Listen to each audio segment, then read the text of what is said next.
আল্লাহ নামাজের জন্য ডাকে না, আল্লাহ তো কথা বলতে ডাকে, কথা বলতে ডাকে, কথা। আমি তো এইভাবে বলি যে সুবে সাদেক হইতে দেরি, আল্লাহ ডাকতে দেরি করে না। যে রাত পার হয়ে গেল, তোর সাথে কথা হইল না, সুবে সাদেক হয়ে গেল, আয়না দুইজনে একটু কথা কই না। যখন দুপুর হয় তখন আবার ডাকে, সেই সকালে কথা হইলো, এখন তো দুপুর হয়ে গেল, আয়না দুইজনে একটু কথা বলি না। আবার যখন বিকাল হয় তো আবার ডাকে, সেই দুপুরে কথা হইলো, এখন তো বিকাল হয়ে গেল, আয়না দুইজনে বসে একটু কথা বলি না।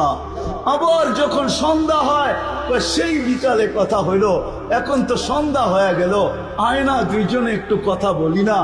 আবার যখন ঘুমের আগে আসা তো আল্লাহ এই জন্য মনে হয় আমার মন বলে এই জন্য ডাকে যে